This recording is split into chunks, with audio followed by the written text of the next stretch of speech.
Selamat datang di channel Rumi Topik. Ada baiknya sebelum mendengarkan posisikan terlebih dahulu tubuh Anda dengan nyaman. Tenangkan perasaan Anda, santai, rileks, dan disertai dengan mengucapkan basmalah. Selamat mendengarkan. A'udzubillahi minasyaitonirrajim. Bismillahirrahmanirrahim. Rabbi a'udzubika min hamazati sayatin wa a'udzubika rabbi ayahdurun. Rabbi shrahli sadri wa yassir li amri wahlul 'uqdatam min lisani yafqahu qauli. Assalamualaikum warahmatullahi wabarakatuh. Alhamdulillahirabbil alamin, segala puja-puji milik Allah Subhanahu wa taala yang atas rahmat karunia kasih sayangnya. Seperti biasa kita belajar bareng lagi, membuka pikiran, membuka hati, dan seperti biasa juga kita berkontemplasi lagi di sini untuk kita sama-sama self inquiry ya, menyelidiki diri, untuk kita sama-sama reflection, dan intinya sebetulnya niat datang ke sini untuk mengistirahatkan jiwa sejenak sih. Gitu ya, supaya kita nggak terlalu hektik. Dan yang paling pasti kita bisa lebih mindful, kita bisa lebih present. Salawat serta salam juga kita lupakan, kita sampaikan kepada seluruh nabi dan rasul, wabil khusus baginda besar kita Rasulullah Muhammad Sallallahu Alaihi Wasallam, kepada para sahabat-sahabatnya, tabiin, pemuka-pemuka agama, wali-wali Allah, pejuang-pejuang bangsa, dan senantiasa sampai kepada kita sampai akhirul zaman. Amin, amin ya Allah ya Rabbal Alamin. Oke, kita hening dulu sebentar ya sebelum kita mulai, supaya kita santai, relax gitu. Untuk menghadirkan utuh di sini saat ini, hening dipersilahkan.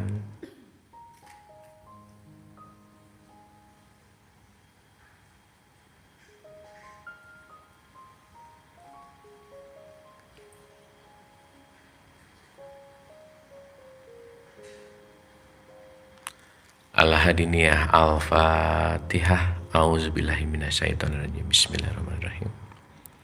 Alhamdulillahirabbil alamin arrahmanirrahim maliki yaumiddin. Iyyaka na'budu wa iyyaka nasta'in ihdinas siratal mustaqim. Siratal ladzina an'amta 'alaihim ghairil maghdubi 'alaihim waladdallin. Amin amin ya Allah ya rabbal alamin. Tur nuhun, terima kasih. Seperti biasa kita mulai dulu. Mungkin ada question, ibu-ibu, ada pertanyaan atau ada yang pengen disambung-sambungin untuk kita elaborasi. Topik kita hari ini puasa ya. Ada dulu question, mungkin pertanyaan? Kenapa? Enggak juga. Ada pertanyaan? Ya, gimana Bu? Pakai ini biar kedengaran. Assalamualaikum warahmatullahi wabarakatuh. Assalamualaikum warahmatullahi wabarakatuh. Enggak, tadinya tuh kalau lagi baca terjemahan Quran gitu ya, kan banyak sekali cerita tentang Fir'aun, tentang kaum apa segala macam gitu. Terus aku cuma mikir, kenapa ya masih diceritain gitu? Itu kan udah outdate gitu ya. Tapi kan katanya Quran itu adalah our guide of life. Jadinya kan harusnya ada relevansinya sama zaman sekarang gitu. So aku cuma wondering apa ya relevansinya kira-kira ya sama zaman sekarang gitu. Terus ini kemarin aja gitu karena lagi heboh segala macam news nih gitu ya. Ya. Terus sempat mikir gitu, apa ini ya salah satunya misalnya gitu ya. Misalnya sampai bercanda sama saudara gini, apa ini ya bentuknya Firaun zaman sekarang gitu ya. Gitu sampai gitu loh mikirnya. Nah, itu sih yang terlintas dalam pikiranku. Ya, oke. Wassalamualaikum warahmatullahi wabarakatuh. Salam. Keren, makasih Bu. Keren banget pertanyaannya. Ada lagi? Keren banget. Silakan. Punten. Saya tulis dulu ya. Assalamualaikum warahmatullahi wabarakatuh. Salam warahmatullahi. Untuk wanita kan biasanya tarawih itu yang terbaik di rumah. Ya. Pahalanya katanya sama dengan suami yang laki yang sholat di masjid. Nah, kalau saat waktu itikaf itu gimana ya? Sebaiknya di rumah atau di masjid? Karena saya baca ada di buku tafsir katanya zaman Nabi istrinya kan tidak ke masjid, tidak ikut. Sesudah Nabi meninggal itu gimana? Oke. Bu, pahala itu apa sih Bu? Ya kan di pertanyaannya pahala iya, kan? Kan kita dapat dari Allah kan? Ya, ini kan ada pahala nih. Iya. Oke. Harus ngerti dulu apa itu pahala nggak? Iya. Nah, ya. Jadi supaya nanti kita ngerti mau di masjid kayak mau nggak. Terus anyway, kalau kita ibadah nyari pahala, ikhlas nggak? Enggak. Benar nggak Bu? Iya. Iya, betul nggak? Ya cuman good point sih. Ibu tadi nanya istri suami gitu yang di mana. Tapi saya mungkin pengen lebih menitik beratkannya bukan masalah istri suami yang itikaf di masjid atau enggak gitu. Karena kata kuncinya pahala itu apa gitu. Jadi Nanti- kalau itikaf sebaiknya kalau untuk wanita di mana? Iya, nanti kita bahas. Oh, Tenang Bu. ini- Ya. Itu pertanyaannya kan? Iya. Sip. Sama tadi boleh kan? Boleh, Kayak boleh. sholat wajib. Ya. Kan wanita katanya sebaiknya di rumah. Ya. Nah, katanya itu kalau wanita harus di kamar yang itu ya. Nyumput gitu. Itu ya. Ya. Itu. Ya nanti kita bahas Bu. Iya. Ya. Assalamualaikum warahmatullahi wabarakatuh. Ya. Pak Ustadz, saya mau tanya, saya tuh diikutin sepupu yang sudah yatim piatu, tapi dia itu mempunyai IQ yang rendah, terus tidak bisa mendengar, dablek lah kalau orang bilang. Ya. Dan saya tuh kalau bicara sama dia atau manggil itu harus teriak-teriak. Itu kira-kira batalin puasa nggak ya? Jadi emosi gitu loh Ya, Bu, maksudnya loh bagus, Bu. Ustadz. Ya. Terima kasih. Assalamualaikum. Bagus Bu. Oke Bu. Itu bagus ya. Iya, ini pertanyaannya asik-asik ya hari ini. Ada lagi? Bu, saya mau nanya ya. Gosok gigi waktu puasa batal nggak puasanya? Enggak, yang batal kalau sikat giginya dimakan. Nah gitu. Ya oke. Udah lama banget nggak ada pahala surga gitu. Udah lama jadi menarik gitu ya. Oke. Tapi good point ya, good point. Gini. Pertama kita bahas Quran dulu. Oke, pertama kita bahas Quran dulu. Kalau kita bicara dalam konteks ini, kan kita paham ya ibu-ibu. Allah itu sebagai sumber nih ceritanya. Nah, di mana Allah ini mau memberikan petunjuk kepada si kita-kita ini. Berarti kalau bahasa sekarang tuh ada komunikasi lah gitu kira-kira. Oke? Kita bisa saling komunikasi nggak? Bisa nggak? Ibu-ibu saya ngomong bisa ngerti nggak? Tapi bisa, ya insya Allah juga ya. Insya Allah tuh jawaban hopeless ya. Bisa ngerti bisa nggak? Betul nggak? Tetapi yang terjadi adalah hubungan relationship dalam bentuk communication. Oke?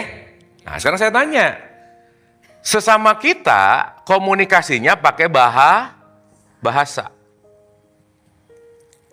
Ini kalau kita ngomong pakai bahasa yang kita nggak ngerti, ngomong pakai bahasa yang kita nggak ngerti, nyambung nggak Bu? Iya, jadi sekarang kalau ngomongin Quran pakai bahasa Arabnya, fa inna ma yasarnahu bilisanika la'allahum yatazakkarun. Amin ya Allah. Pas amin ditanya apa isinya? Wallahu alam bisawab. Kan nggak ngerti dong, betul nggak? Oke. Artinya kata kuncinya adalah bagaimana dari bahasa itu, kuncinya apa sih kita komunikasi Bu? Dua-duanya paham. Jadi maaf ya, mau bahasanya sekeren apapun, contoh nih. Bahasa Inggris itu kan keren ya, misalnya. Tapi kalau saya ngomong di orang-orang yang sama sekali nggak ngerti bahasa Inggris, terus saya pakai literatur kuliah S3 saya yang didengerinnya orang-orang yang nggak pernah tahu sekolah, nggak pernah tahu bahasa Inggris, sekeren-kerennya saya menyampaikan itu dengan bahasa Inggris, mereka ngerti nggak mereka? Nggak working juga gitu. Sip ya. Jadi kalau gitu yang penting bahasanya atau pahamnya? Dua-duanya. Kan kalau nggak ada bahasa nggak jadi paham. Betul nggak? Tapi kata kuncinya dengan bahasa untuk jadi lebih paham. Jadi kita nggak usah terlalu sibuk dengan bahasa Arabnya sih sebenarnya. Sekarang saya tanya, Quran mudah atau susah? Bukan susah, ibu-ibu malas, udah gitu aja. Benar nggak? Karena ada kendala bahasa, akhirnya jadi belajar bahasa Arab. Bagus. Tapi sekarang saya tanya, Quran itu didesain untuk dibunyiin atau didesain untuk jadi petunjuk? Coba kebayang nggak Bu? Ada ya kemarin ini, usia 60, 70, 75, itu baru belajar tajwid. Cara baca. Bagus sih. Tapi begitu sibuk dengan huruf, salah ini. Iya oke. Tapi kalau kita hanya bunyi-bunyi nggak ngerti esensinya, Quran jadi petunjuk nggak kira-kira? Enggak. Jadi bahasa oke.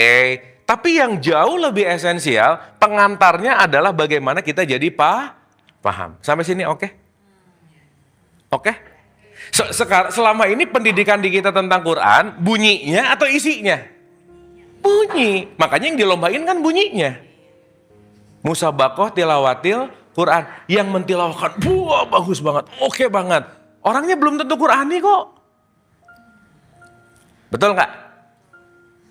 Oke nggak ini? Oke, nah sekarang saya tanya. Kalau Anda si A sama si B saling berkomunikasi dengan bahasa untuk saling paham, pertanyaan saya, Allah komunikasi sama kita gimana caranya? Ke kita nih.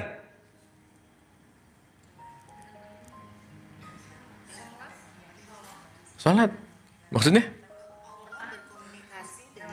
Kan saya ngomong pakai bahasa nih. Kalau Allah mau ngomong sama kita pakai apa? Tinggal lagu. Satu, Bu. Bahasa Allah yang datang ke kita namanya peristiwa. Apa? Peristiwa. Berarti peristiwa-peristiwa itu adalah bagaimana Allah mau komunikasi sama kita. Sekarang saya tanya, ibu-ibu kalau ada peristiwa sesuatu, merasa Allah lagi ngobrol sama kita nggak? Yang bener ah.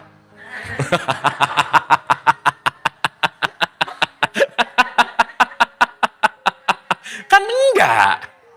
Hah?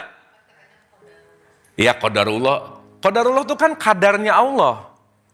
Berarti kalau lagi ada peristiwa, ada yang lewat, ada yang apa, itu sebenarnya komunikasi Allah sama kita nggak? Makanya disuruh ikro.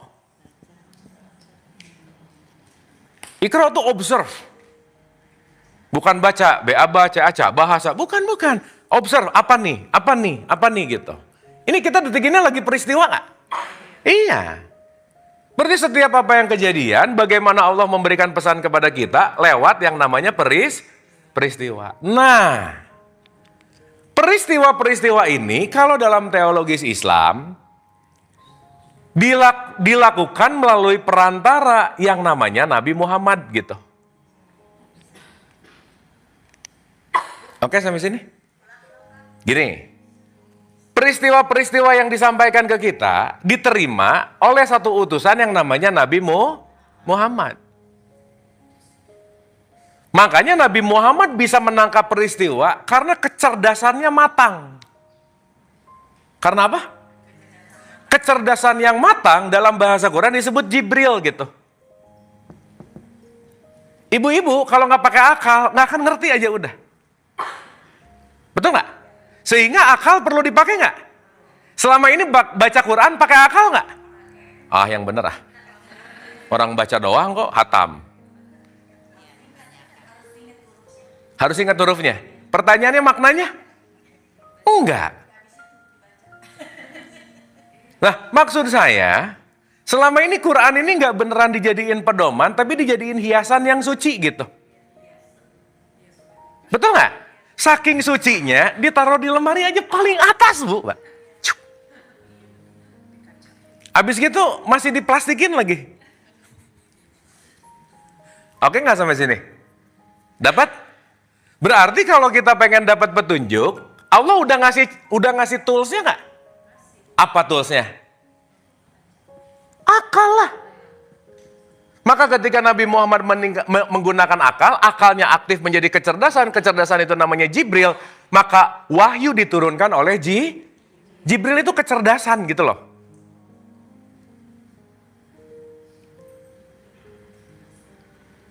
Paham nggak ini? Malaikat-malaikat waktu kita TK SD suruh diingat-ingat nggak? Nomor 1 siapa? Jibril. Terus Jibril ada di mana dulu zaman Nabi Muhammad gitu, sekarang pensiun gitu maksudnya? Yang sayapnya panjang gini. Itu mah cupid. Bu, malaikat itu artinya tekad. Tekad nih. Ibu-ibu datang ke sini, ada tekad mau belajar nggak? Berarti malakutnya lagi nyala gitu. Tapi kadang-kadang suka malas nggak? Nah itu setan namanya.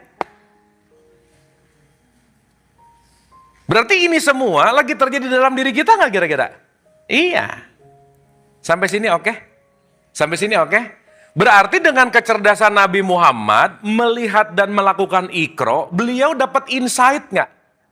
Dapat insight nggak? Pertanyaannya, insight itu diceritakan nggak? Dapat ini nih. Jadi sebuah bahasa nggak? Makanya keluarnya jadi narasi. Narasi dikumpulin, dibukuin, namanya mushaf. Yang sekarang kita pegang gitu. Itu awalnya, Bu. Sampai sini oke dulu nggak? Sampai sini oke dulu nggak? Nah sekarang saya tanya, Nabi Muhammad pernah ngelihat mushaf Quran nggak? Nggak pernah. Betul? Berarti mushaf Quran ini kitab kebenaran bukan? Hah? Gini. Duh, ada Quran nggak ya? Pinjam Quran dong. Udah sini ya? Oh ini. Udah Bu, aman.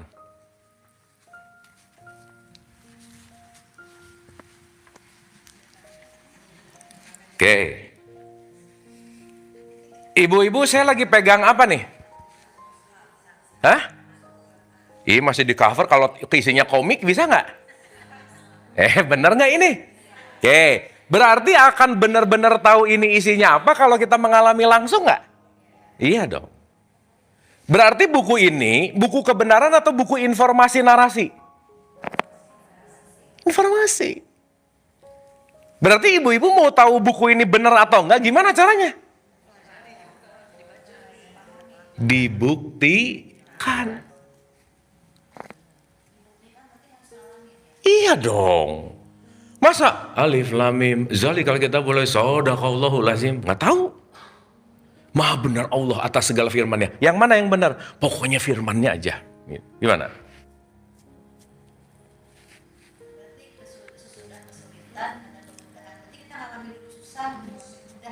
Udah gitu terjemahannya rada ngaco sih Bu. Bersama kesulitan ada kemudahan. Bukan sesudah. Barengan. Kamu mau milih yang sulit atau mau milih yang susah, itu intinya. Berarti bersama masalah ada solusi nggak? Ibu-ibu mikirnya masalah mulu sih, jadi solusinya nggak kelihatan gitu. Iya nggak apa-apa juga sih. Kan terjemahan itu mah. Oke dulu sampai sini.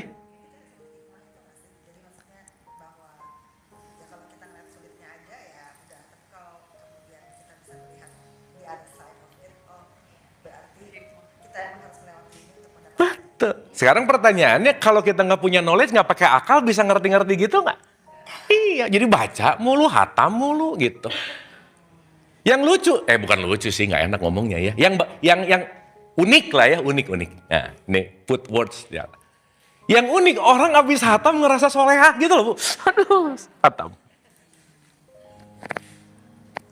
Bener nggak? Solehahnya dari mana sok saya tanya? Tapi lumayan sih Bu, ibu-ibu waktu hataman, at least ibu-ibu nggak ngegosip, bener nggak? Alif, lam, mim, kan nggak? Nggak, diem dulu. Habis gitu, tahu nggak? Nggak apa-apa juga sih. Jadi at least waktu hataman ada jeda ngegosip gitu, bagus juga sih. Soalnya gini, ngerasa nggak? Maaf ya, orang religius itu merasa kalau udah melakukan hal-hal religius tuh dirinya kayak, aduh, suci gitu. Paling benar gitu. Nah biasanya yang paling benar tuh suka jadi rese. Di WhatsApp grup gitu resenya. Langsung pertanyaan, udah pada ngaji belum? Nah gitu. Iya, dalilnya mengingatkan. Ingat ya, mengingatkan dan rese beda tipis loh. Tipis bedanya. Nah nanti saya jawab pertanyaan ibu tentang teriak tadi yang membatalkan puasa atau enggak gitu. Oke dulu nggak sampai sini? Nah sekarang saya tanya, nih ya, di sini berarti banyak narasi nggak? Karena hal yang paling mudah untuk dipelajari oleh manusia itu namanya cerita, dongeng. Jadi maaf banget nih, ini kumpulan narasi nggak? Tetapi ada tetapinya. Sok buka surat ayat Qurannya, 12:111, belok dikit ya. 12:111. Surat Yusuf ayat paling terakhir itu dekat surat Ar-Ra'd.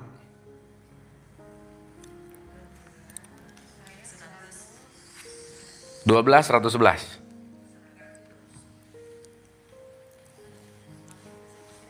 Ada ibu? Sok, mangga, punten.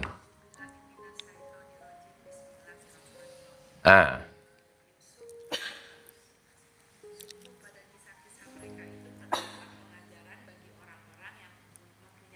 Tahan. Jadi dari cerita-cerita yang ada di dalam ini ada pelajaran buat kita nggak?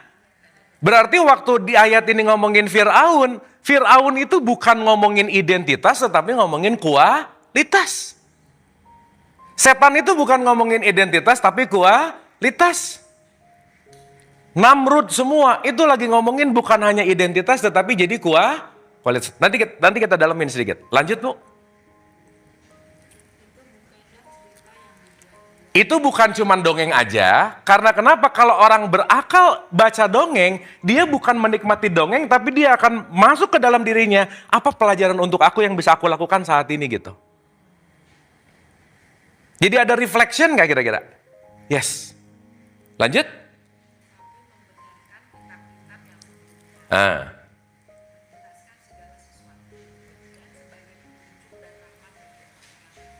Oke, sekarang saya tanya, berarti waktu ibu-ibu baca Quran, yang esensial itu bacaannya atau reflektifnya? Ininya. Ini baca ini makna buat saya apa ya gitu. Ini baca ini what means for me gitu. Gitu nggak? Nah, sekarang kan nggak gitu loh, Bu, kebanyakan. 6.236 ayat dibaca dari awal sampai akhir, selesai diulang-ulang, tapi ada refleksi nggak? Belum tentu. Makanya orang yang hatam Quran belum tentu perilakunya Qurani, belum tentu. Sampai sini oke? Dapat ya? Nah, itulah kenapa Quran menjelaskan dirinya sendiri. 30:58 misalnya. Sok buka. 30 itu arum. Arum itu biasanya surat undangan, Bu, ayat 21-nya ya. Ini mah turun ke bawah dikit tapi 58.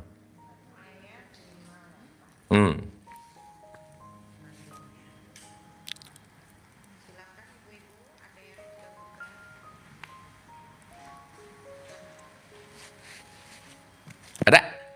Silakan.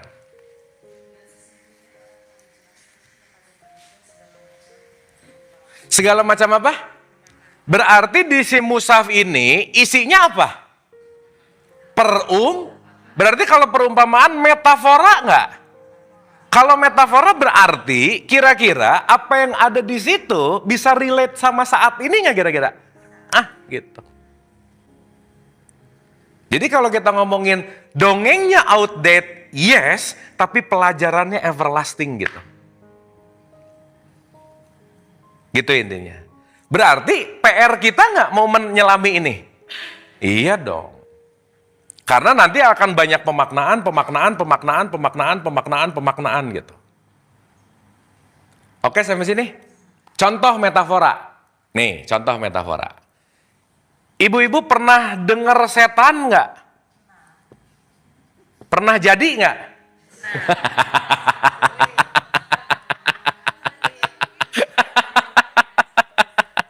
Ya, aduh jangan ke setan dulu deh. Nah. Bu, setan Ramadan lagi diikat nggak? Iya, katanya. Jadi nanti lepas lagi kapan? 1 Syawal.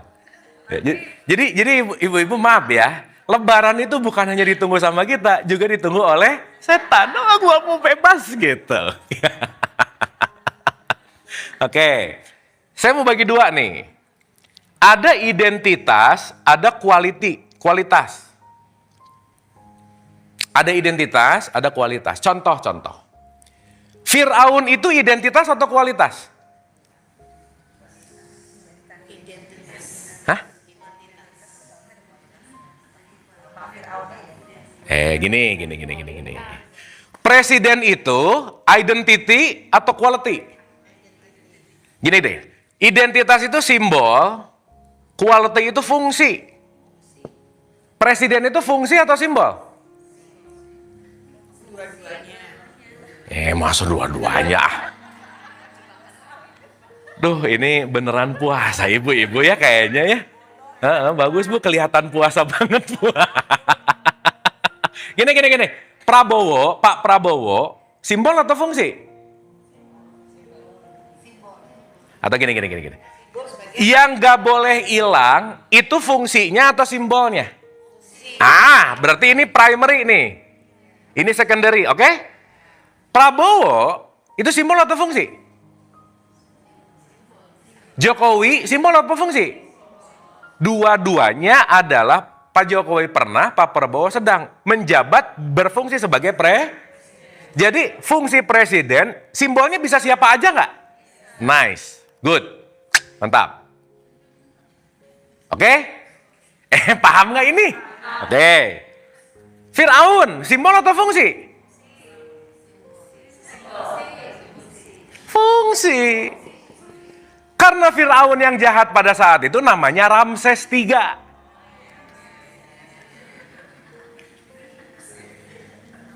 Ini suka aneh-aneh ya. Berarti kalau Firaun itu, Far'un itu artinya batang yang rapuh, salah satunya. Makanya kalau batang dan batang rapuh, akar nggak oke, maka dia akan fragile gitu. Makanya di dalamnya ada sifat-sifat ketamakan, ada sifat-sifat mengatur, sifat-sifat merasa dirinya jadi Tuhan. Intinya, Far'un ini adalah bagaimana si fungsional setan itu mewujud menjadi Far'un gitu kira-kira. Berarti maaf ya. Kalau Fir'aun adalah quality, si identity-nya bisa siapa aja nggak? Iya. Dan ibu-ibu, ini kalau pernah dengar bahasa psikologi ya, semua yang ada di Quran itu arketipenya kita sebagai manusia. Kita tuh ada Fir'aunnya iya, ada Musanya iya, ada Khidirnya iya, tapi mungkin lebih banyak setannya sih, mungkin. Oke nggak? Karena esensi Quran itu adalah esensi diri gitu intinya. Sampai sini oke? Clear? Benar? Sok, saya mau nanya lagi satu lagi aja. Muhammad, simbol atau fungsi? Simbolnya siapa aja boleh sebagai Muhammad. Hah? Muhammad, simbol apa fungsi? Fungsi, udah jelas. Pada saat itu, yang berfungsi sebagai Muhammad namanya Ahmad. Oke nggak nih? Berarti waktu ibu-ibu, wa asyhadu anna Muhammad, itu lagi ngomongin identitasnya atau lagi ngomongin fungsinya? Baru nanti make sense, aku bisa bersaksi kalau aku memuhammadkan diri artinya terpuji gitu loh. Oke nggak ini? Sip. Setan, simbol atau fungsi? Hah? Udah jelas lah. Simbolnya yang gimana? Contoh. 3871, silakan. 3871.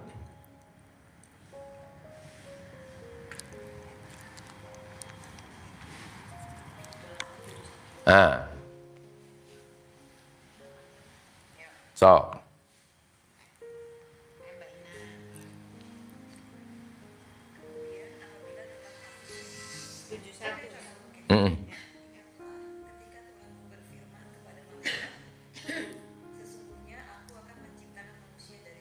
Oke, jadi ini ceritanya waktu Allah mau bikin Adam. Oke, jadi ini kalau dalam bahasa knowledge disebut anthropogenesis. Semua narasi, ngomong-ngomong, Adam simbol atau fungsi? Fungsi. Hawa? Fungsi. Jadi nggak usah mikirin, Adam punya udel nggak ya? Nggak usah dipikirin, Bu. Kan sekarang sibuk, ada manusia pertama, orang pertama gitu. Orang nggak ada fosilnya. Kenapa? Populernya begitu. Oke ya. Oke, jadi ini ceritanya, ini kan pakai dongeng dulu nih. Berarti ini ngomongin teatrikal nggak? Karena kalau didongengin, orang ada ngeh. Oh, Mahabharata ada pelajaran. Ibu kalau nonton film ada message nggak buat kita nonton? Jangan nangis-nangisnya aja gitu. Ini apa ya? Gitu. Ini apa ya? Makanya perhatiin deh Bu, setiap film itu pasti ada semua arketipe yang ada di Quran. At least ada pemeran utama sebagai jagoannya, pasti ada penjahatnya. Jadi semua movie itu sebetulnya arketipe. Quran itu arketipe. Arketipe itu adalah basic design apa yang ada di dalam diri kita gitu. Oke sampai sini? Oke? Nah ini ceritanya Allah lagi ngobrol. Ini obrolan ini kira-kira Adam udah ada belum? Ya? Dan ingatlah ketika Allah berfirman kepada malaikat, aku akan mencipta. Berarti Adam udah nongol belum nih? Oh sip, mantap. Pintar. Ya, tapi gitu doang sih. Pinternya urusan nongol atau enggak gitu ya. Oke. Jadi Allah lagi ngobrol sama malaikat. Ini kan kalau dianalogikan, oh ada Allah, ada malaikat lagi ngobrol. Ini kayak ada banyak entity nggak kira-kira? Ya padahal kan ini obrolan di dalam diri kita sendiri sebenarnya. Waktu ada di dalam yang paling dalam ngomong, udah maafin aja. Tapi di sini ngomong, enak aja kan dia yang salah. Ribut nggak di dalam sebenarnya? Jadi semua apa yang di Quran itu self talk di dalam diri kita. Nanti Fir'aunnya keluar, udah kamu yang lebih oke. Nanti Musa tuh berpikir bu, nggak bisa. Nanti Harun tuh lebih pakai rasa gitu, nggak bisa gini, bla bla bla bla bla semua. Makanya Adam itu kesadaran artinya. Perlu belajar nggak? Belajar itu dalam bahasa Arab tadarus, makanya abis Adam Idris. Belajar harus rada meluas gitu nggak kira-kira?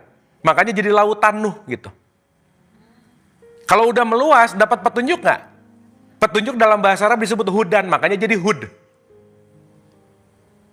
Kalau udah gitu semua, dapat knowledge baru dan appropriate life nggak? Namanya soleh. Makin soleh, sumber kasih sayangnya makin tinggi, Ibrahim dan seterusnya gitu.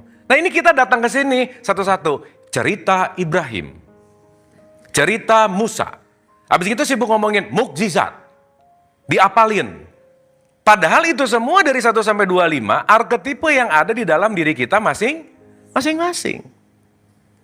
Kita udah pernah ngobrolin esensi Nabi dan Rasul belum di sini? Ah lupa kali ah. Ya, oh belum. Ya, nanti kapan-kapan kita bahas ya. Paham tapi paham? Oke? Oke. Lanjut dulu, belum beres. 71-nya. 72, sorry.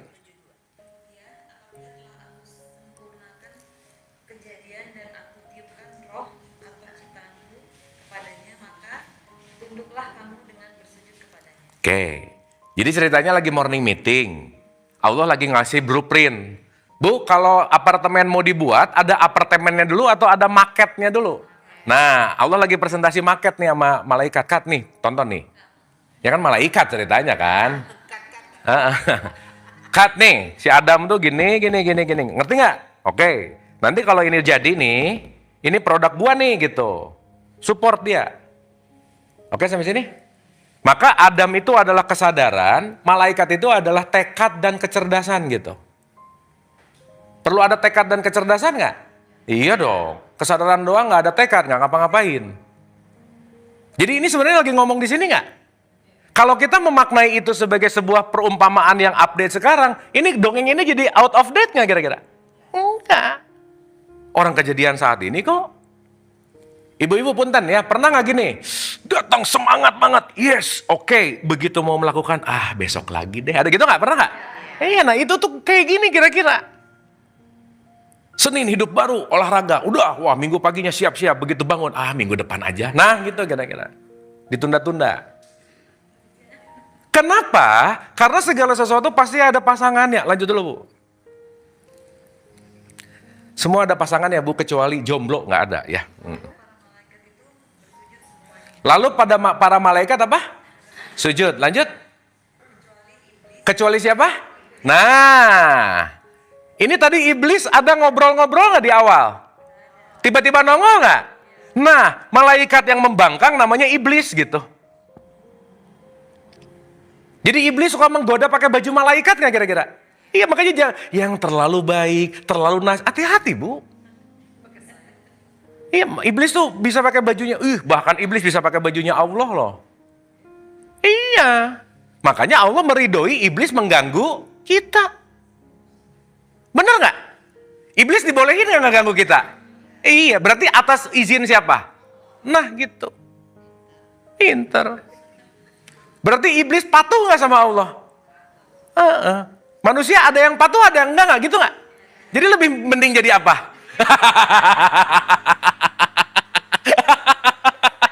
Ya, kalau jawaban iblis berarti belas nggak mikir aja ya. Bu, dikit. Malaikat, manusia, iblis mana yang lebih mulia? Kenapa? Iya, kenapa lebih tinggi derajatnya?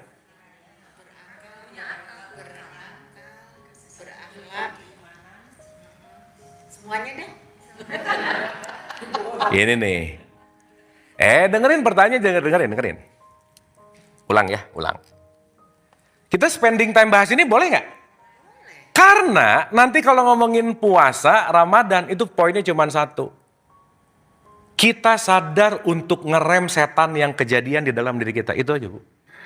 Itu namanya puasa. Jadi bukan urusan makan minum, bukan sih sebenarnya. Ini paham ya? Oke? Jadi Maryam itu simbol apa fungsi? Sip. Isa? Oh, mantap. Sip ya? Jadi Quran itu banyak simbolnya, banyak fungsinya. Sip, mantap. Simbolnya itu cuma 10%. Makanya Quran buku itu nyeritain halal, haram, boleh enggak. Cuma 600-500 ayat, Bu. Sisanya itu ngomongin fungsional tauhid gitu kira-kira. Makanya ngaji jangan urusan halal, haram, boleh enggak. Jangan, Bu. Tapi apa nih esensinya gitu. Oke? Sip? Nih, Allah menciptakan malah sumbernya sama nggak? Sama nggak? Oke, malaikat. Kalau setan diciptakan sama siapa? Kok mikir sih? Ya ini kan sumbernya sama nih, setan. Bu, setan iblis gampangannya 11-12 aja dulu ya. Pokoknya setan iblis ibu satuin aja dulu. Bu, ngomong-ngomong setan ngeganggu kita nggak? Berarti kalau setan ngeganggu, tugasnya ngeganggu nggak? Berarti kalau kita terganggu yang salah siapa? Maka jangan ngomong setan terkutuk karena dia cuma ngajak. Jadi yang terkutuk siapa? Bagus. Nah, itu udah mulai ngerti berarti. Jadi ya Allah lindungilah dari aku yang terkutuk gitu. Udah jangan nyalahin setan. Iya, karena emang tugasnya setan menggoda. Paham nggak ini? Nah, sekarang saya mau nanya. Source dari malaikat dan setan sumber yang sama nggak?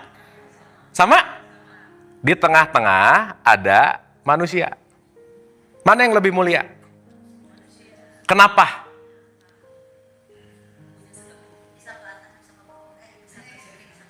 Oke, apalagi? Bu, sekarang saya tanya. Malaikat ini program, setan ini program. Manusia itu usernya. Pertanyaan. Malaikat bisa nggak ngegoda kita? Suka aneh-aneh. Malaikat mah nggak dikasih tugas ngegoda, Bu. Enggak, disuruh nurut kan tadi juga. Ya. Ya gini. Malaikat yang iseng pengen ngegoda, dia berubah jadi setan gitu kira-kira. Makanya disebut fallen angel. Pernah dengar nggak? Nah, oke? Sekarang pertanyaannya, maaf nih ya. Kenapa gini, makhluk Allah yang paling mulia dan sempurna siapa? Manusia. Kenapa? Karena dia dikasih pilihan. Bu, matahari, bisa nggak? Ya Allah, aku lagi lelah. Kemarin ada problem nih gitu. Hari ini aku malas keluar, bisa gitu nggak, Bu? Nggak bisa. Kenapa? Karena matahari fungsinya malakut, tunduk patuh. Jadi kalau matahari pernah komplain sama Allah nggak? Nggak benar? Top nggak? Atau gini saya balik. Kalau manusia adalah makhluk yang paling mulia dan sempurna, berarti top of the top dari top, betul nggak? Sekarang saya tanya, matahari nggak pernah komplain, nggak pernah ngelawan, pasti ngikutin, tapi manusia bisa komplain nggak? Jadi lebih mulia mana?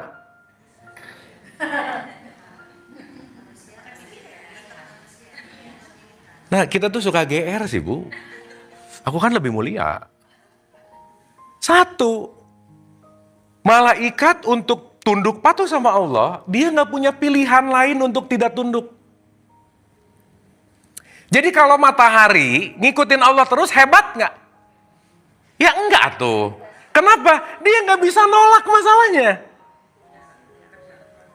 Kerjaannya, programnya.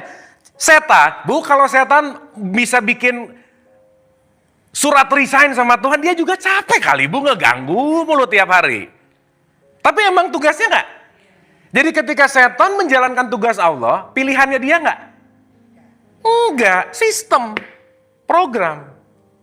Tapi kita, aku bisa memilih untuk jadi A jadi B. Bahkan kalau kamu pun memilih aku, kata Allah, bukan aku yang memprogramkan, tapi kamu yang memilih aku beneran, gitu kira-kira. Paham gak maksud saya? Nah, yang Allah pengen tuh itu. Yang Allah inginkan adalah kamu kembali bukan karena kekuatan aku, tapi karena kesadaranmu untuk kembali kepada aku. Itu yang Allah lihat sebenarnya. Makanya kita dikasih pilihan. Ibu-ibu ngikutin setan boleh gak? Boleh. Orang lain ngikutin setan boleh nggak? Udah nggak usah usil. Ngikutin sini boleh nggak? Boleh. Sampai sini oke? Dapat ya? Oke nggak ini? Oke, lanjut Bu.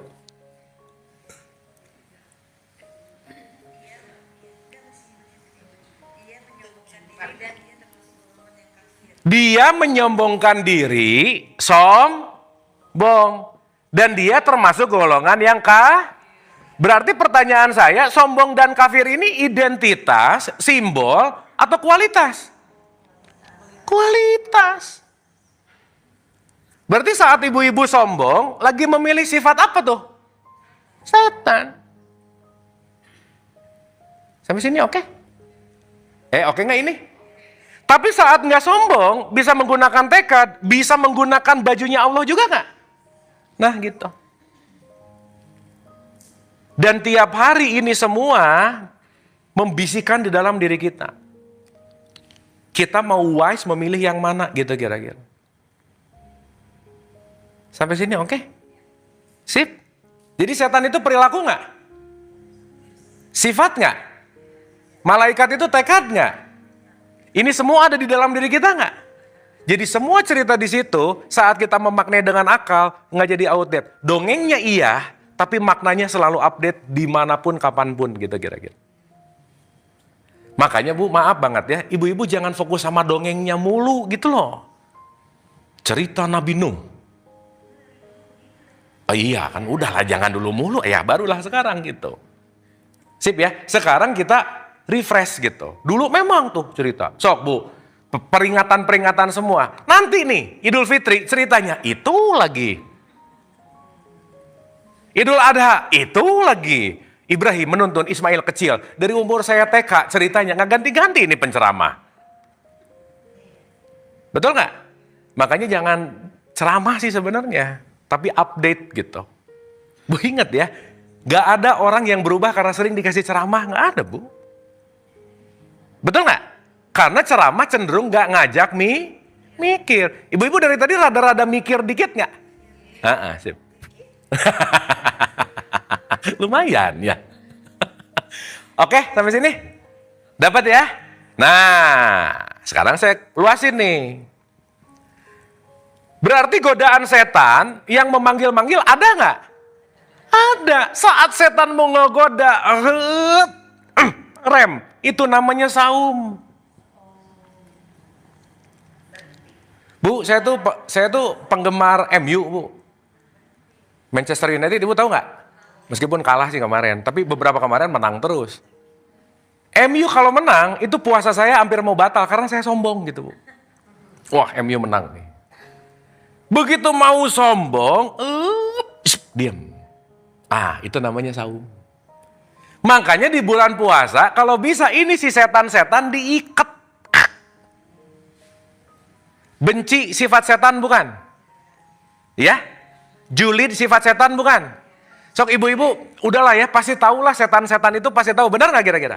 Yes. Sekarang saya pelit, pemarah, benci, iri, dengki, julid, ngomongin orang, ngejelekin, gitulah pokoknya.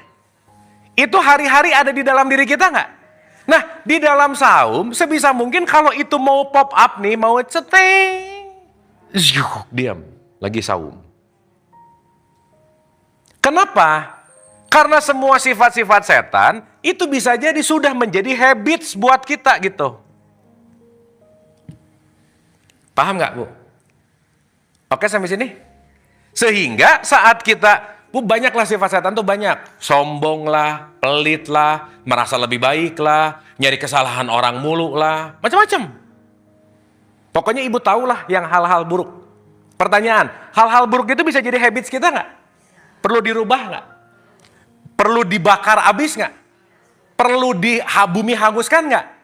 Pembakaran habits lama untuk membaru, namanya Ramadan gitu.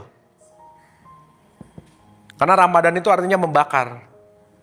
Jadi maaf ya, ibu-ibu sekarang puasa 30 hari, 1 Syawal, ibu-ibu nggak ada perubahan habits baru, berarti rada nggak sukses puasanya.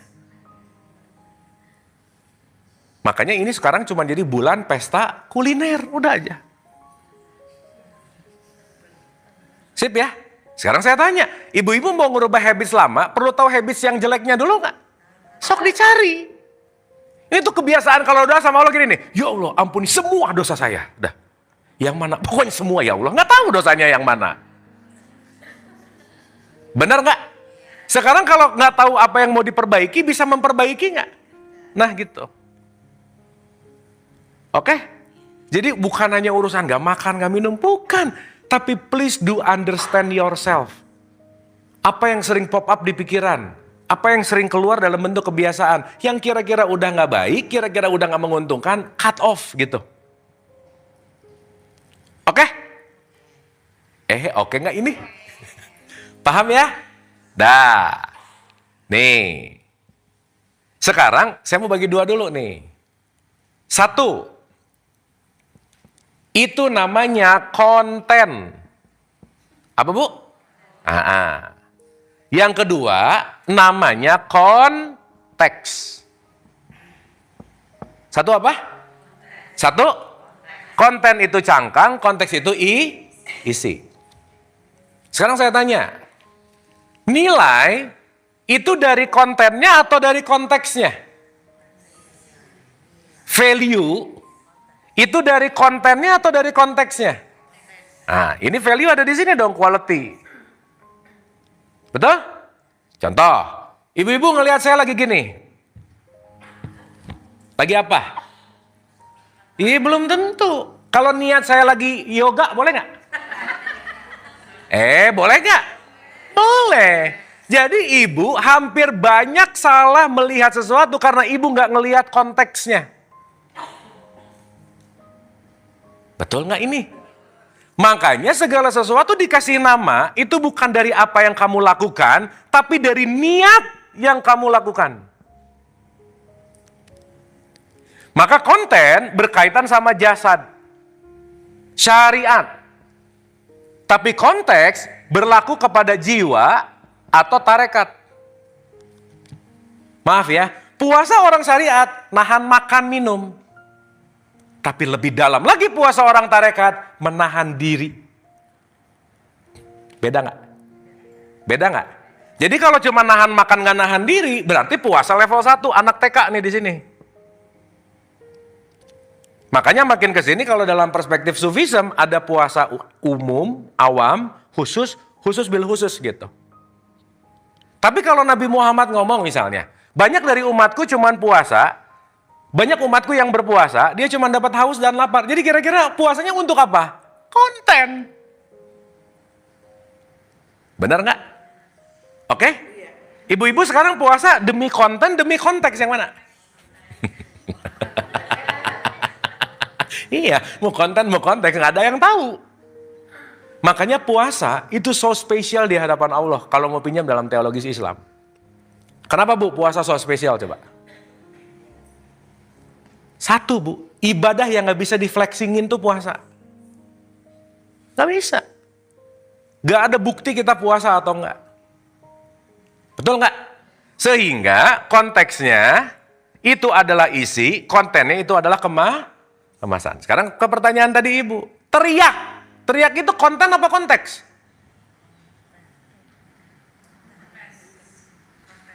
Gini, sebelum keteriak lah. Nabi Muhammad perang nggak? Perang nggak? Kalau perang kira-kira Nabi Muhammad waktu di battlefield-nya megang pedang nggak? Megang pedang nggak? Kira-kira dia menghunuskan nggak? Kira-kira dia melakukan defense untuk menghunus, membunuh musuhnya nggak? Iya kira-kira. Kayaknya apa, Bu? Gini, Nabi Muhammad waktu perang gini nggak? Ayo loh. Gitu nggak kira-kira?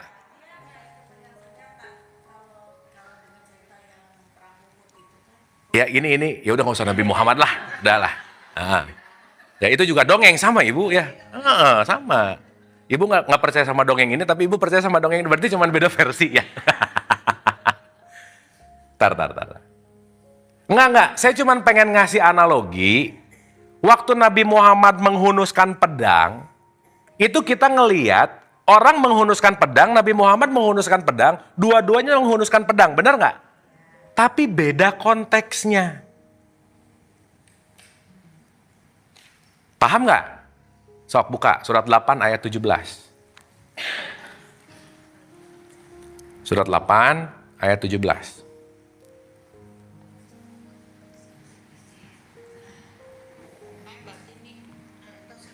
Yang udah aja, yang udah langsung gitu. Nggak giliran juga nggak apa-apa.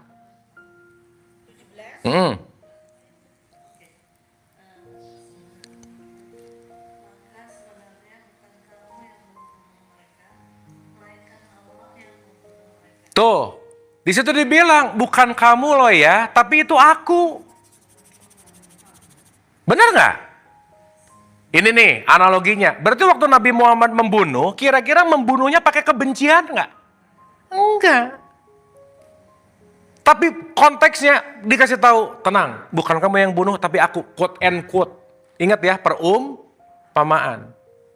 Berarti dua-duanya menghunuskan pedang, yang satu bisa karena benci, yang satu bisa karena defense. Beda nggak? Beda. Contoh, Bu. Imam Ali nih, dia udah di depan nih tawanan perang nih, mau disikat sama dia. Udah nyampe sini, si tawanan perangnya ngeludah. Puff! Begitu udah gini, kira-kira kalau level-level kesadaran rendah, diludah makin kesel nggak? Makin diginiin nggak? Kira-kira. Ya. Ya kan kira-kira dulu lah supaya gampang. Lagian kan ini juga dongeng ya. Nah, cuman kita bisa ngambil esensinya nggak? Nah gitu. Tapi Bu, begitu gini, diludahin, dia simpen pedangnya. Terus ditanya, kenapa nggak jadi? Saat kamu meludah, aku emosi. Dan aku nggak mau ngebunuh dalam keadaan emosi. Katanya. Keren nggak? Akhirnya dibebasin. Merinding ceritanya. Means, konteks itu yang akan membuat value terhadap apapun gitu. Jadi tadi Ibu bilang, nanya. Kalau ada anak, IQ-nya rendah, diteriakin, yang perlu ditanyain, Ibu teriak dalam keadaan benci, marah, atau kasih sayang, itu aja. Kesel. Berarti kalau Ibu kesel teriak sama orang kasih sayang teriak, beda nggak? Beda.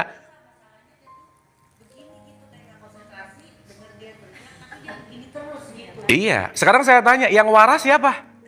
Iya. Iya, udah tuh Bu lah.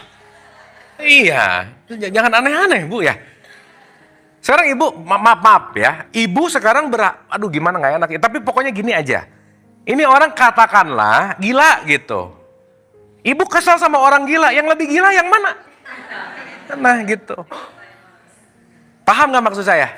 Nah, artinya, aduh gini ya ibu-ibu, gimana ya, batal puasa tuh jangan diartikan marah, batal, minum, batal gitu. Enggak gitu sih sebenarnya. Batal puasa itu berkurang kualitasnya gitu loh. Bu, maaf ya, kalau kita mau ngomongin pakai esensi, nggak ada yang sampai maghrib 100% nggak batal, nggak ada Bu sebenarnya.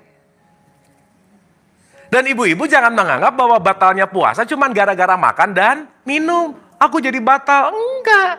Saat ngelihat, ih ini bajunya jelek banget. Ah udah itu juga udah mulai tuh gitu. Paham gak maksud saya? Sehingga mindset batalnya tuh bukan, aduh aku hari ini batal puasa. Jadi seharian, bukan. Dikatakan batal puasa supaya kita tetap holding, memegang teguh erat-erat apa yang perlu dilakukan. Memegang teguh bahasa Arabnya namanya imsak. Makanya abis sahur ada imsak gak? Iya, sok pegang nih. Contoh, tahu nih sifat setan tuh sombong. Berarti begitu bangun konteksnya, hari ini saya gak mau sombong. Dah pegang, diam. Begitu ngelihat orang rada gitu. Mulai. Apa? Dia. Nah imsak tuh namanya. Ada sedikit-sedikit ngerasa gitu gak kira-kira? Iya. Sip ya. Nah saat justru kita tidak memunculkan setan jadi perilaku, jadi kata-kata, jadi postingan, aman namanya. Paham Bu? Oke nggak ini? Paham ya? Clear ya? Nah jadi segala sesuatu, apapun kontennya, tergantung konteks nggak? Konteks itu jasad atau jiwa? Jasmani atau batinnya? Maka esensi dari puasa itu sebetulnya primernya pada batinmu gitu. Jadi Bu maaf ya, nanti di akhir puasa agak nggak tepat kalau ngomong mohon maaf lahir dan batin. Nggak tepat sih sebenarnya. Karena yang harus dimaafin tuh batinnya dulu. Baru lahirnya otomatis. Ini lagi halal bihalal kan banyak basa-basi ya maaf gitu. Udahnya berantem lagi. Bener nggak? Kan jadi formalitas, betul nggak? Berarti yang harus diberesinnya lahirnya dulu, batinnya dulu. Kenapa Bu? Karena porsi batin itu 99%, porsi jasmani itu cuma 1. Jadi kalau mau diberesin yang ini dulu nih. Oke? Paham ya? Tapi Ibu nggak usah mentang-mentang ngerti ini, nanti awas jangan aneh-aneh ke orang lain. Mohon maaf batin dan lahir. Jangan ya. Ini aneh orang gitu. Apa sih gitu. Jangan aneh-aneh udah. Tapi kita ngerti gitu. Oh iya. Saat ibu-ibu mau mengucapkan maaf, kalau batinnya belum memaafkan, ucapannya nggak punya power Bu. Betul nggak? Apalagi sekarang pakai WhatsApp, bener nggak? Habis gitu WhatsAppnya forward dari temennya, nama bawahnya belum diganti. Coba kebayang nggak? Ini siapa sih kok langsung di bawah? Untung WhatsApp bisa edit sekarang Bu. Waktu zaman belum ngedit tuh, maaf belum diganti bawahnya. Berarti kan gak niat-niat banget tuh. Bener gak ini? Gitu. Sip ya. Jadi pure jangan-jangan semuanya hanya konteks yang namanya tradisi.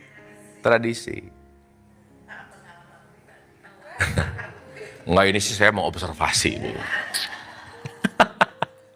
Oke? Saya ngomongin pahala nih. Pahala. Ginilah, ibu-ibu kalau dengar kata pahala, yang kepikiran apa? Tabungan, apalagi? Surga, tabung gitu ya. Ibu pengen banyak pahala nggak? Kenapa? Ibu pengen masuk surga, pengen kembali ke Allah. Suka aneh-aneh ya, gini. Tadi cerita Adam, itu ada di mana ceritanya? Surga. Kan Adam belum diturunin tuh. Adam digoda sama setan. Di mana? Surga. Berarti di surga ada apa? Jadi ibu-ibu kalau ke surga ketemu siapa? Nah gitu, hati-hati. Orang innalillahi wa inna ilaihi rojiun kok dari Allah mau kembali ke Allah. Kenapa jadi pengen ke surga sih? Bu, surga sama Allah value-nya lebih gede mana? Iya, jadi mending yang mana? Kenapa masih pengen surga? Yuk, lagi. Surat 9 ayat 72. Mau pengingat ayat ini. 9 ayat 72. Sip, mantap nih.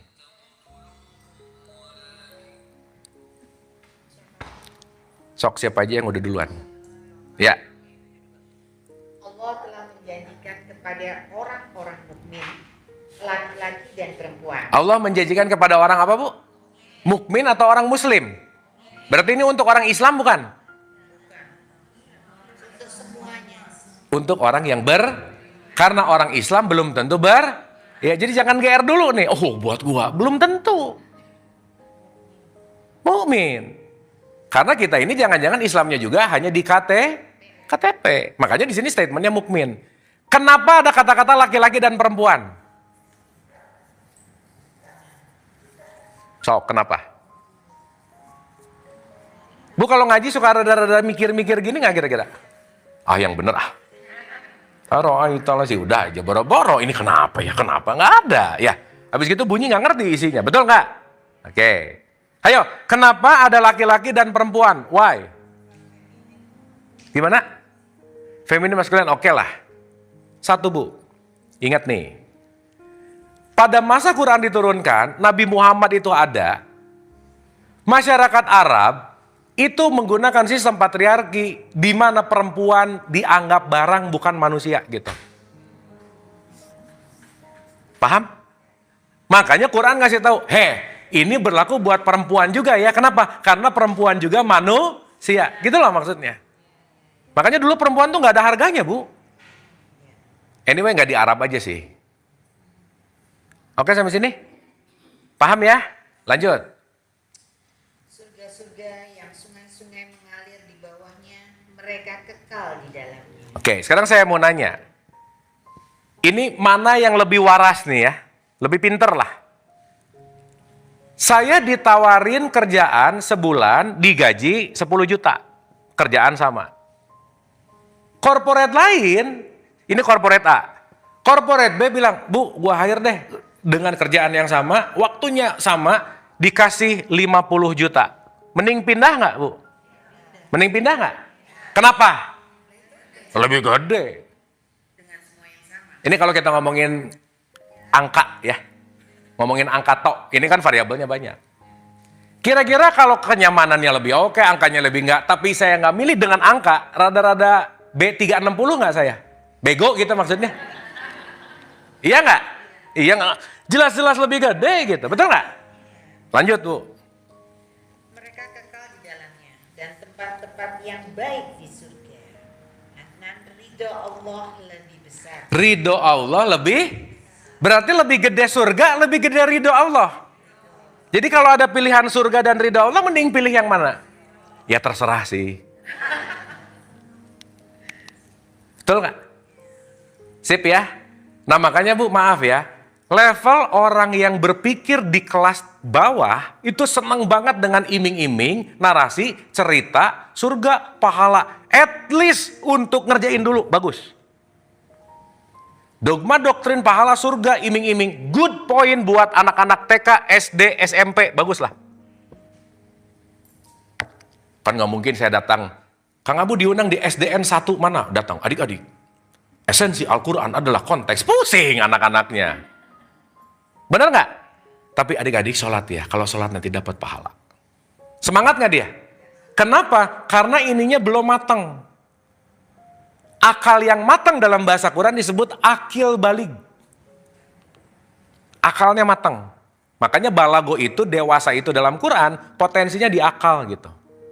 Bu maaf ya, ada nggak orang yang sekarang usianya 60 tahun tapi belum akil balig? Ada nggak? Belum dewasa gitu, ada nggak? Berarti bukan urusan fisik, bukan. Oke? Oke Bu ya? Berarti pahala, surga, apa? Ya buat anak-anak TK, SD, SMP, good lah. Tapi Bu, masa sih gitu. 123 coba. Surat 4 ayat 123. Silakan ibu-ibu. Siapa aja? 123. 123.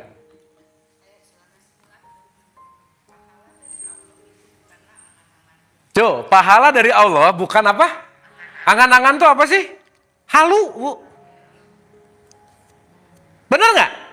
Pahala dari Allah itu bukan kehaluan-kehaluan gitu. Ini yang suka bikin halu siapa coba? Lanjut, Bu. Nah, bukan pula angan-angan apa? Nah, jadi suka ngarang-ngarang tuh ahli kitab tuh. Di sini sekian. Di sini sekian. Tapi bagus nggak? Bagus buat anak-anak TK, SD, SMP. Oke nggak ini? Aduh, ini diam-diam gini. Oke ini? Nih saya kasih contoh. Ya, saya kasih contoh. Bu, dulu waktu SMP saya umroh, Bu. Jadi nggak tahu kenapa dari kecil saya tuh dikasih kutukan kritis gitu orangnya, Bu. Banyak, semua saya tanyain aja udah. Dah.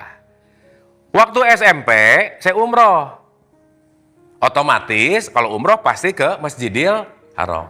Mutawifnya bilang, kalau sholat di Masjidil Haram pahalanya 100.000, Bu. 100.000. Saya nanya, Pak Ustadz, berarti kalau pulang dari sini udah banyak pahala, udah nggak usah sholat dong? Enggak gitu juga, katanya. Oke.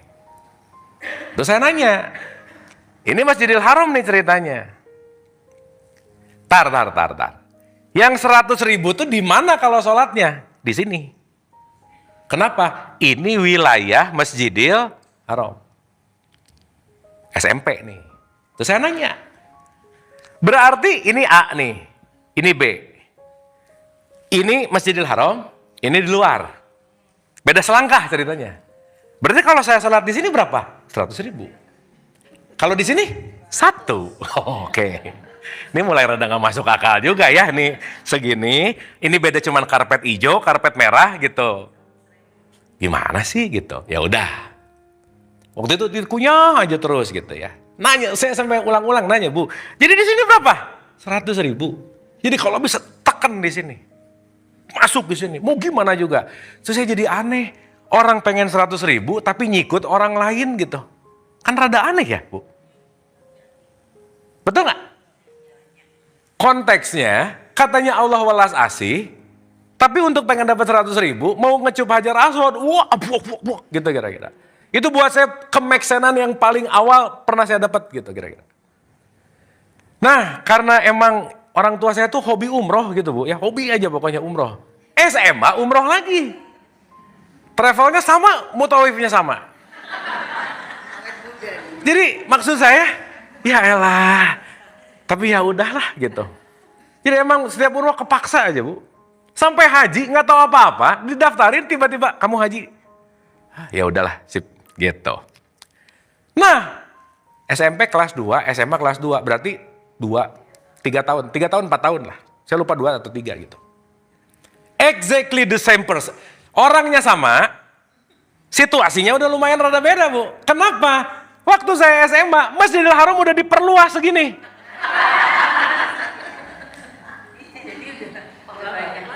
Udah segini. Nah, di titik yang sama, Ustaz, sini. Mau nanya. Ini jadi ada C kan? C itu outer side. Ini termasuk tanah haram. Saya nanya, di sini berapa? 100.000. Di sini 100.000. Nggak konsisten saya bilang. Lah 3 tahun lalu 1 kok. Kan diperluas. Terus saya bilang, oh kalau gitu ya, yang menentukan pahala Menteri PU-nya Arab kalau gitu. Baru dia juga rada mikir, bener juga ya. Paham nggak maksud saya, Bu? Paham nggak? Jadi kalau kita nyari pahala, Allahnya kemana gitu? Kan suka rada aneh. Jadi mending pahalanya, mending Allahnya. Nah gitu. Gitu, Bu. Jadi ibu mau itikaf di masjid kayak, mau itikaf di rumah kayak. Ngomong-ngomong itikaf apa sih? Awas, itikaf tuh bukan bobo barang di masjid, bukan. Sok ibu kalau di masjid itikaf, itu suara orkestrasi. Gitu nggak? Iya, tapi nggak apa-apa juga sih, bagus-bagus aja. Tapi itikaf means silence yourself gitu. Diem. Makanya itikaf tuh diajarinnya sama Ibrahim dan Ismail. Coba buka. Surat 2, 124. I'tikaf tuh kaitannya sama Masjidil Haram sih sebenarnya. Cuman kayaknya waktunya nggak cukup ya bahas itu. Tapi intinya gitu. Kita lihat. 2 Al-Baqarah 124.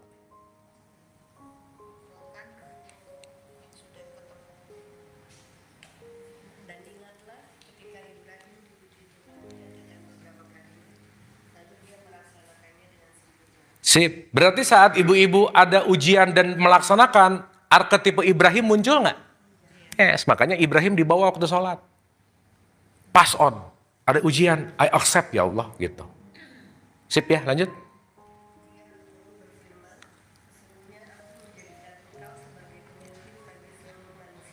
Pemimpin bagi seluruh siapa? Jadi yang memimpin seluruh manusia siapa? Siapa tuh? Tapi kan ini bukan ngomongin siapanya dong. Tapi arketipenya. Karena ib itu sumber, rahim itu welas asih gitu. Ada di dalam nggak? Yes. Jadi ibu kalau lagi nolong, kindness, compassion, itu lagi Ibrahim. Makanya Ibrahim kuat dibakar api. Dikomporin dari luar, oke. Dijelekin dari luar, it's okay. Bukan Ibrahim ada kuat. Emang pesulap Ibrahim kan bukan ya. Paham gak maksud saya? Sehingga konteks Ibrahim ini adalah welas asih yang pure gitu. Makanya disebut Ibrahim. Puncaknya itu cuma ada 2, welas asih yang pure dan keterpujian. Makanya yang dipakai waktu sholat cuma 2 nama ini. Allahumma sholli ala Sayyidina Muhammad, kama sholaita ala Sayyidina Ibrahim. Kenapa Musa nggak ada, Isa nggak ada, Adam nggak ada? Karena itu semuanya nanti variabel-variabel gitu. Ibu mempertanyakan gini-gini nggak kira-kira? Yes. Berarti kalau udah mulai mempertanyakan, that's good gitu. Kenapa? Karena kita rata-rata udah dapat produk jadi gitu Bu. Nih, jadi udah gini. Udah nggak usah digimana-gimanain, nggak usah. Kemarin ada satu discussion, menarik banget. Tapi kan untuk urusan ini kita nggak usah pakai akal. Nah terus kalau akal nggak dipakai gimana gitu? Suruh terima aja. Ya tapi nggak apa-apa juga sih. Urusan akal dipakai atau nggak, pilihan. Oke, lanjut. Tadi di mana ya? Ya.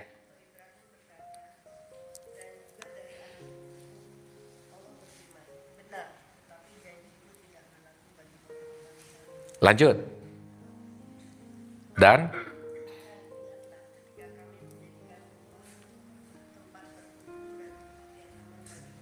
tempat yang aman bagi siapa? Saya mau nanya, tempat yang aman bagi manusia di mana, Bu?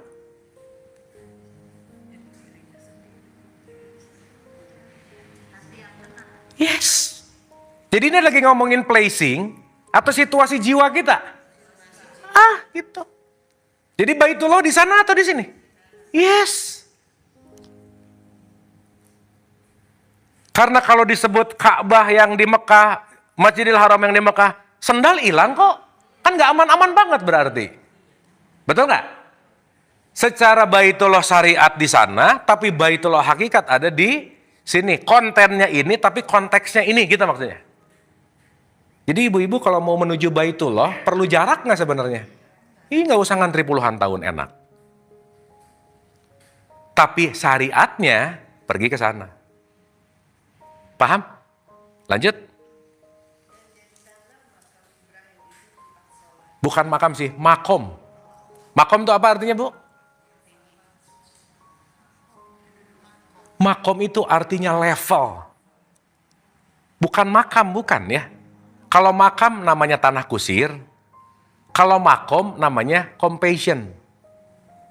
Jadikanlah makom itu, Ibrahim, tempat kamu terhubung. Sholat itu artinya terhubung tuh.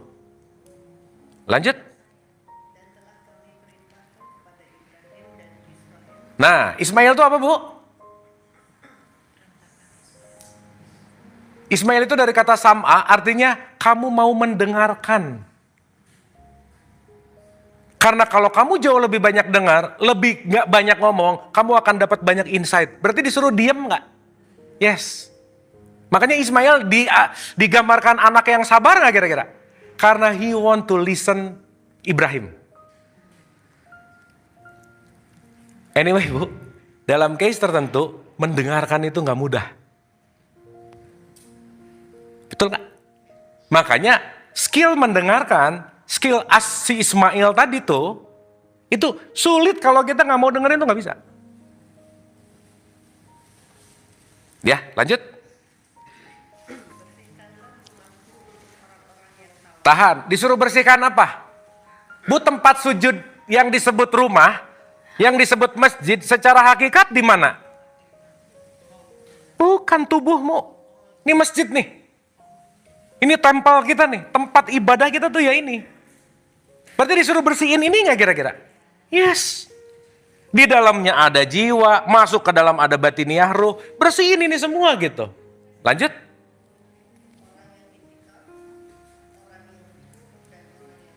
Sip. Yang mengheningkan, ruku adalah merendahkan, sujud adalah melebur gitu kira-kira. Wah keren lah, terus lanjut.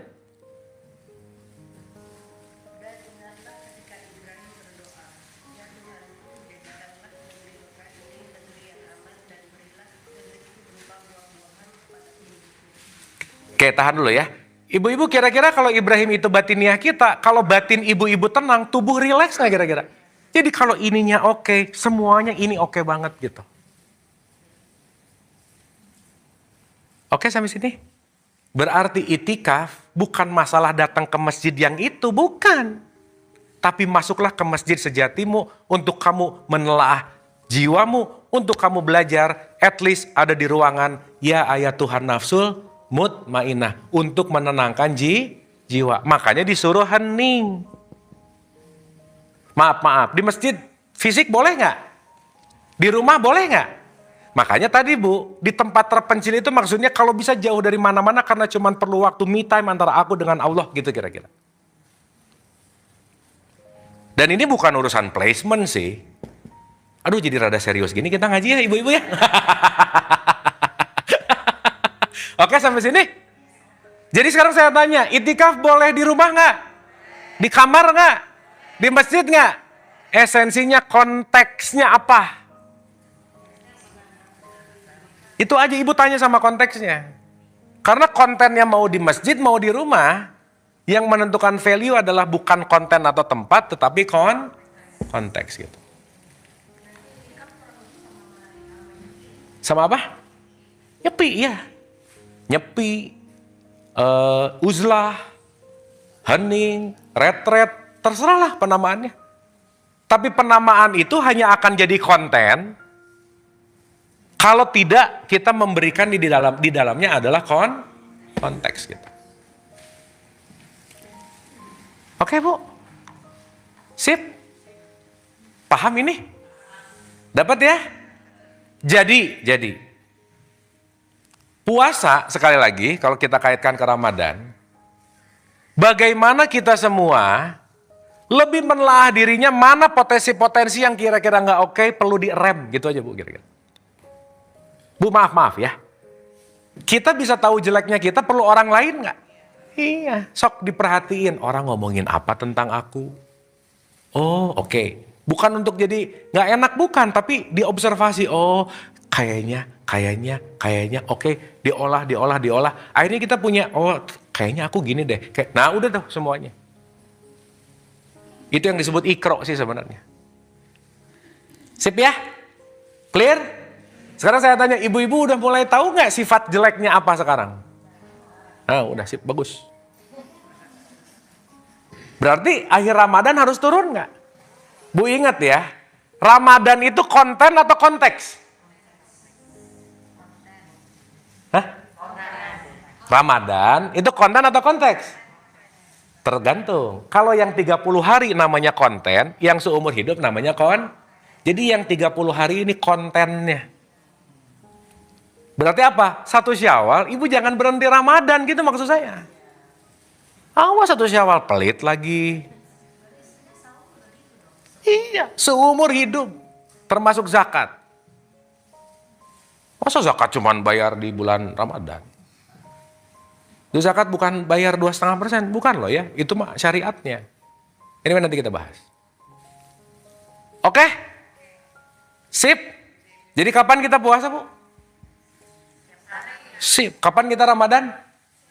Kapan kita itikaf? Iya. Berarti kita bisa dapat kapanpun Lailatul Qadar nggak? Iya.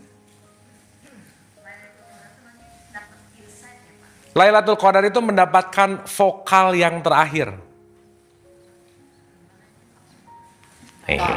Oh. Pusing nih. Vokal itu kan A, I, B mah bukan vokal atau konsonan. Nah, ibu puasa berarti sih. A, I, U, E. Nah. Ini pasti pelajaran bahasa Indonesia nggak? Ya nggak apa-apa lah ya.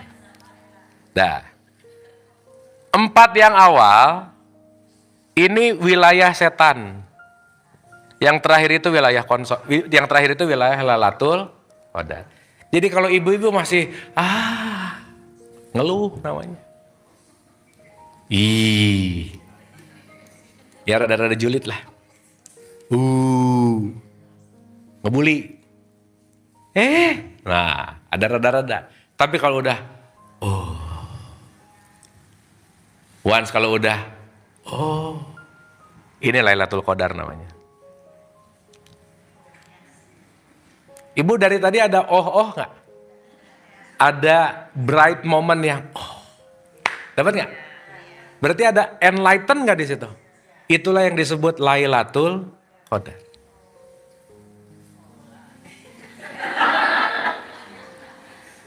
Bu maaf ya, berarti detik ini buat ibu-ibu bisa Lailatul Qadar nggak?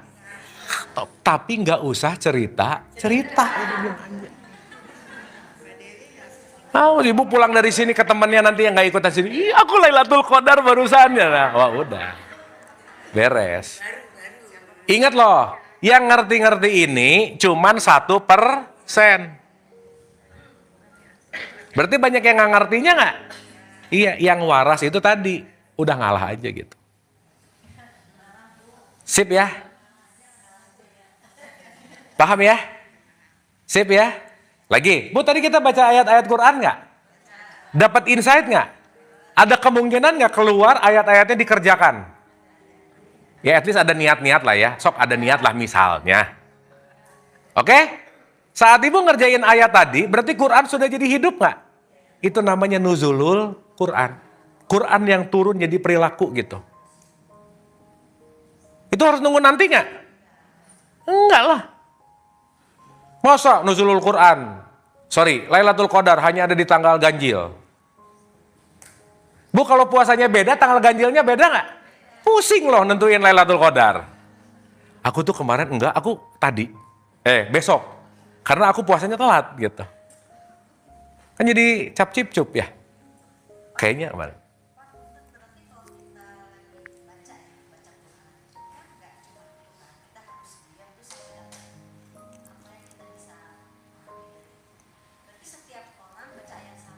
Tidak.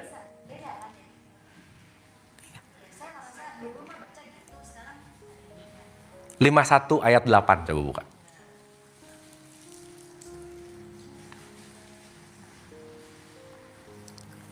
Surat Az-Zariyat ayat 8. Awas ya, ini bukan urusan ganjil genap kayak Sudirman, Bu.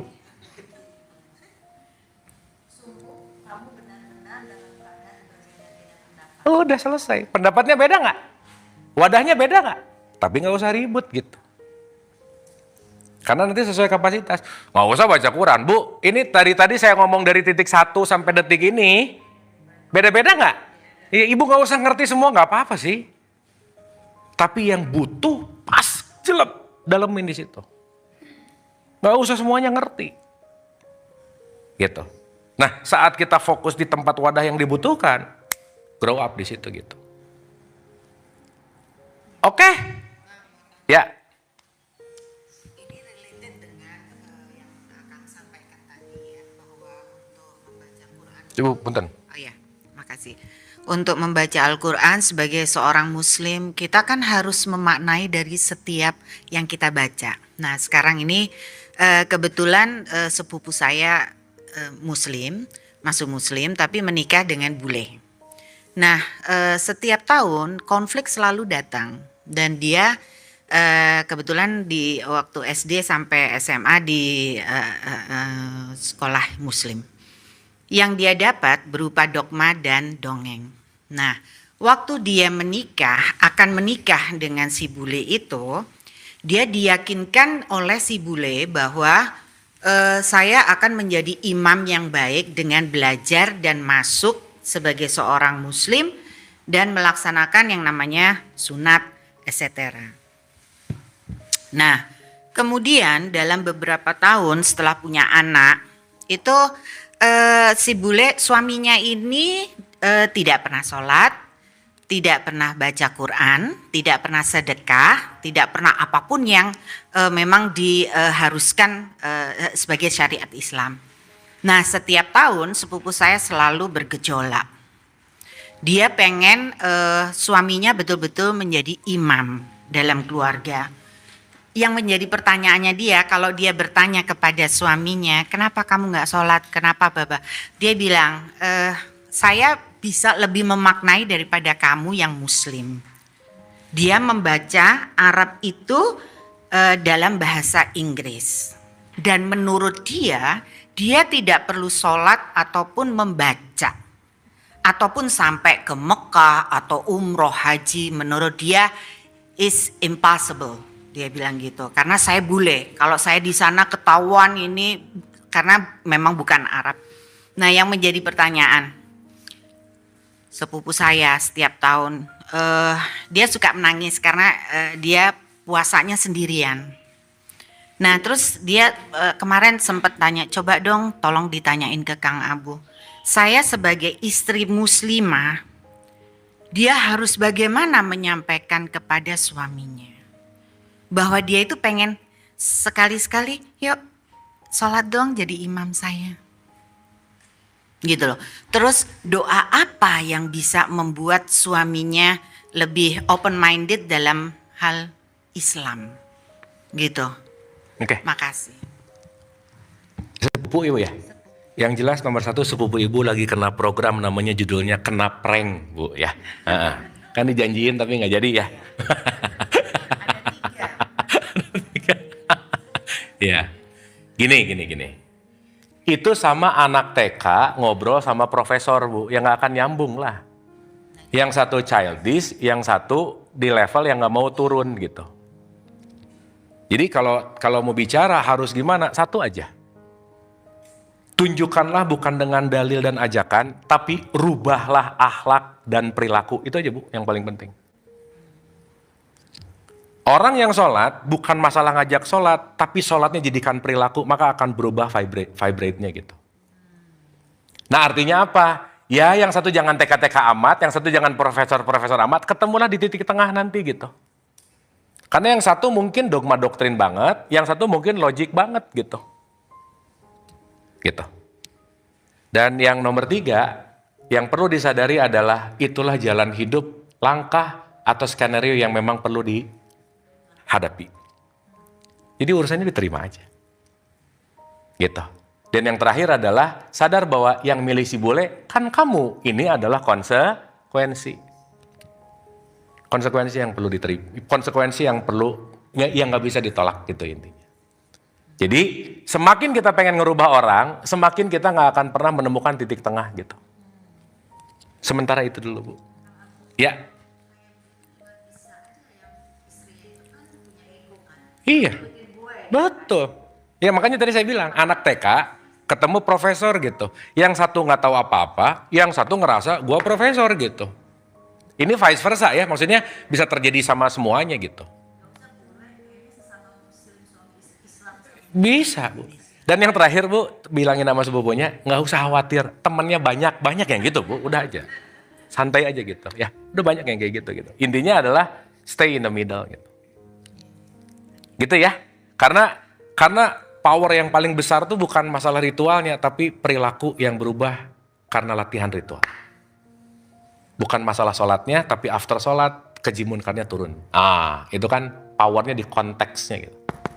Nah berarti samain dulu konteksnya, nanti kontennya jadi ngerti gitu intinya.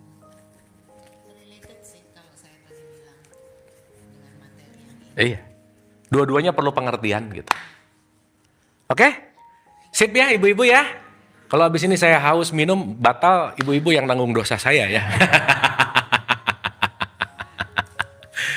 Terima kasih Bu, kita tepuk tangan dong, great session hari ini, pertanyaannya keren, responnya keren, top lah. Semoga get something, dan seperti biasa, kunyah pelan-pelan, icip-icip, dan yang paling jauh lebih penting lagi, ibu-ibu jangan percaya-percaya amat omongan saya. Ya, jadikan ini hanya sebagai informasi, karena yang terbenar, terbaik adalah sesuatu yang dialami langsung. Sebisa mungkin apapun alamilah langsung, bukan pinjam dari kata-kata orang lain, tapi aku yang mengalami yang namanya bersaksi. Oke, kita hening sejenak sebelum kita tutup. Al-Hadiniyah Al-Fatihah. Auzubillah.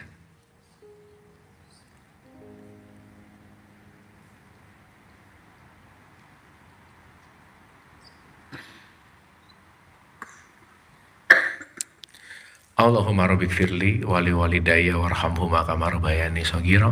Rabbana atina fid dunya hasanah wa fil akhirati hasanah wa qina adzabannar. Wa adkhilnal jannata ma'al abrar ya aziz ya ghafar ya rabbal alamin. Subhana rabbika rabbil izzati amma yasifun wa salamun alal mursalin walhamdulillahi rabbil alamin. Amin amin ya Allah ya rabbal alamin. Ibu-ibu terima kasih. Kita ketemu habis lebaran ya. Jadi saya early mengucapkan mohon maaf batin dan lahir. Sehat-sehat semuanya dan tetap bahagia. Mohon maaf lahir batin. Wabillahi taufiq wal hidayah. Assalamualaikum warahmatullahi wabarakatuh. Hatur nuhun. Anda telah menonton video ini hingga di penghujung video.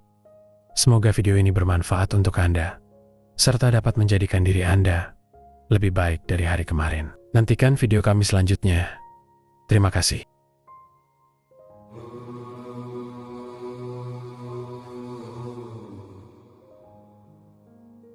Bukan dari Adam, Hawa, taman surgawi atau Firdaus. Tempatku tidak bertempat, jejakku tidak berjejak. Baik raga maupun jiwaku, semuanya